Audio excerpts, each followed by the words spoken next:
Alright, people, it's the bad boy. Now, normally when I make YouTube videos, I talk about sex talk and sex and dating, but today is a sports video. Now, someone at my job, I can't tell you their real name because I have respect for this individual. I have tremendous respect for this individual, so I have to give him a character name. I'm gonna call him Mr. Ghost. Mr. Ghost challenged me not too long ago about which football team will make the Super Bowl, which team will not make the Super Bowl. Well, what I have to say, Mr. Ghost, you want me to make a video that talks about the offense and the defense of these football teams, but let's go ahead and talk about the breakdown of the New England Patriots. Tom Brady and the New England Patriots. Welcome back to the Super Bowl. Woo! Yeah! Feel the energy in this video. I'm excited. Tom Brady back where he belongs in the annals of greatness. For all you New England Patriot Tom Brady haters out there. Now, a lot of y'all talked about the LA Chargers was going to come in the Foxborough and dog out the Patriots, and instead, Tom Brady does what Tom Brady knows how to do. He blows out the football team and advances to the next round. Everyone kept talking about, Tom Brady's too old, he's too slow, he ain't got it no more. And Mr. Ghost told me, I think Kansas City's going to win this football game. And I said, I think the Patriots are going to win 60%, Kansas City 40%, and, the game goes into overtime. I predicted these games going into overtime. Hell, both games went into overtime. And Tom Brady once again beats another team that no one unexpectedly expected. Now, what I have to say about that, Mr. Ghost, is that, well, you challenged me 2 times, you lost 2 times.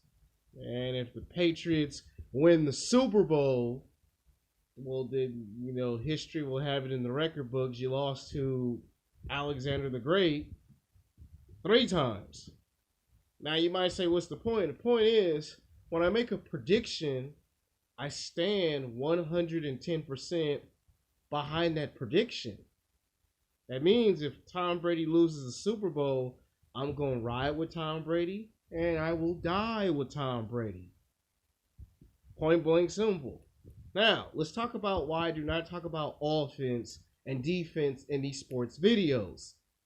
First of all, offense, the word offense means to execute. It means to attack in a football game. To attack the other football team, to execute in a football game. That's what the word offense means. The word defense means to defend. Think of it as someone breaking into your house and trying to invade your privacy. Well, you're going to protect yourself no matter what. So think of defense as protecting your house. You're defending your turf. You are putting up a defense to prevent someone from breaking into the house. Now that I explained what offense is and defense is, the average professional football team does exactly what I just described. Think of it as the football as something you have to protect. If you have to protect the football, you have to defend the football, you have to play defense with the football. If you go into the end zone, then that would be in the category of offense because you're attacking an offense to get into the end zone while protecting the football on defense. So when they say basketball, go on the defense, go back to protecting your house. Now, straight to the point, because there's a point in all of this. Offenses and defenses are overrated. I'm going to say it again. Offenses and defenses are highly overrated. You see, an average pro football team, you could be good with an offense team for about 5 or 6 years before someone figures out how to stop that offense. You could be the greatest defensive football team of all times and be good for 5 years, 6, 7 years before someone figures out how to stop that defense. And by the end of the day, it's something that Van Diesel talked about in the first Fast and Furious movie. Don't nobody care about how you do it. Winning is winning. It doesn't matter if it's by a lot or by a little. Doesn't matter if it's a mile or an inch. Winning's winning. As long as you win, that's all that matters. Putting offense and defense into it is just another way of objectifying an argument, basically. Now that I got that off my chest, now let's go into explaining exactly what I want to explain. That is the Patriots versus the LA Rams, because that's exactly what the fans on YouTube want to hear. I mean, I just had to clear that up. And before I get to that, let me throw out a nice little challenge to Mr. Ghost. When was the last time a professional football team with the best offense and the best defense won back-to-back championships? I'll save you the trouble of having to go to the NFL.com or the Wikipedia. I'll help you out with that now. The New England Patriots in 2003 and 2004 won back-to-back championships with the best offense and the best defense.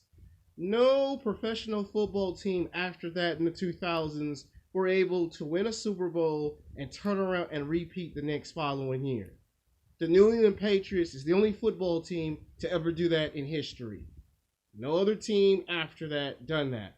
Now, what NFL football team had the greatest defense to beat the Patriots not once but twice? I'll save you the trouble of going to the NFL.com and the Wikipedia. That will be the New York Giants that beat the Patriots not once in the Super Bowl, twice in the Super Bowl, and that was a defensive football team. When was the last time the New England Patriots beat a defensive football team in a Super Bowl? Against Russell Wilson and the Seattle Seahawks. That is a NFL team that has by far the best defense, and they lost to the Dallas Cowboys. So, yeah, that's a lot of NFL tribute right there. Now, the New England Patriots are going back to the Super Bowl because they are the underdogs. They have proven to the critics that they can win football games at home. They can win football games on the road. Tom Brady has a pattern. Whenever Tom Brady loses at a Super Bowl, maybe 2 years, maybe 3 years down the road, it's not long before he wins another championship. Tom Brady is like Rocky Balboa. You've seen the Rocky movies. The first time Rocky fights Apollo Creed puts the smackdown on Rocky Balboa's ass. They have a rematch in Rocky Part 2. Rocky Balboa beats Apollo Creed in a championship rematch. We get to Rocky 3, he fights Clubber Lang. And Clubber Lang beats his ass badly. He gets a rematch from Clubber Lang, and he beats Clubber Lang in the rematch. Tom Brady is Rocky Balboa. Whenever Tom Brady loses a Super Bowl, about 2 or maybe 3 years later, he comes back and he wins the rematch. Tom Brady's got the best team. He's got the offensive weapons. He's going into a situation where he is going to do whatever it takes to win that championship. It is not often that you get a football player who wins 5 championships, goes to the Super Bowl, 8, 9 appearances in the NFL? It is very rare that you get a football player who goes to the Super Bowl this much. See, at 40, 41, it is not common for a football player to be doing all of these great feats that Tom Brady's doing. Yeah, you've had some football players in the past in their 30s and their late 30s go to a championship game, but not like this. What he's doing, it's on the same level as Michael Jordan, without question. Now, If the Patriots can play 4 quarters and just play perfect football and do the same thing like they did to Kansas City, Tom Brady's going to have a 6th championship ring, and that's just all there is to it. People can play or hate all they want. That's just all there is to it. Now, if the Patriots were to lose the Super Bowl, it would be the same way that the New York Giants beat the Patriots twice in the Super Bowl. Tom Brady does experience pressure when he gets sacked. If someone runs up the middle and breaks through the defense and sacks him 5 times, or if he throws the football and someone intercepts the football and somebody from the other team runs into the end zone for a touchdown, then yeah, that you now have a case where the Patriots will lose the Super Bowl in a scenario if he throws the football. And Tom Brady is going to change up his way of playing. Instead of just throwing the football and being so predictable, Tom Brady has options. Tom Brady can run up the middle. Tom Brady can go into the pocket, or he can just run into the end zone unexpectedly and make the touchdown himself. He has options. He doesn't have to just stand there and throw the football. So he is not just going to become a predictable quarterback. He is going to be what they call a conventional quarterback who is going to figure out how to get around certain offenses and how to break down certain defenses to his liking. All he needs is 2 wide receivers open to throw the ball to. If you take away the left side, okay, he'll go to the right side. You cut off the right side, he'll go to the left side. And if you cut off the right and the left, then don't be surprised if he just runs into the end zone if that's his only option left. They might call a timeout before he can do the play. And they probably will have to kick a field goal if he can't get into the end zone. So that covers that. Now for the Rams. If the Rams really want to win the championship, the Rams have to be the Rams. No more of this playing late in the 3rd, 4th quarter crap. You got to show up in the 1st quarter. You got to score 10 points right off the bat. And you got to be serious in the football game. And the reason why I say that is because the Rams are bigger, they're stronger, they're faster, they're unpredictable, and their offense is like a gun. Just when you think they've ran out of bullets, they just keep coming back for more. Their defense is on fire, without question. Just when you think you can get around their defense, they've covered every direction. You come on the right side, they got somebody knock you out on the right side. You come on the left, they got somebody knock you out on the left. You try to be smart and come up the middle, you might find 10 guys on top of your body before you can even get saved by the referee. So if they can have a situation where they can keep sacking Tom Brady and keep the pressure on for the first 2 quarters, you can force Tom Brady to make a series of mistakes. Not only he makes a series of mistakes, you would also force the coach to have to call timeout every single time he makes a mistake. So let's say they try to go for a field goal kick. Well, you actually can block the ball for a field goal kick.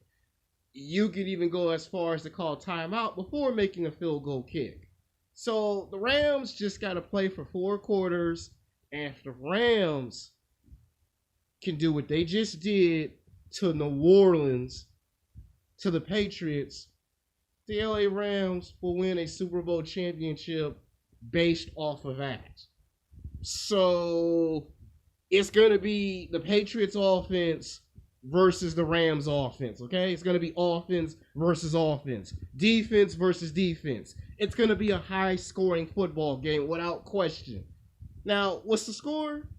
The score could probably be pretty much the same as it was with the Patriots in Kansas City, or it could be just like the same score with the Rams and the Saints. So who wins this championship and why?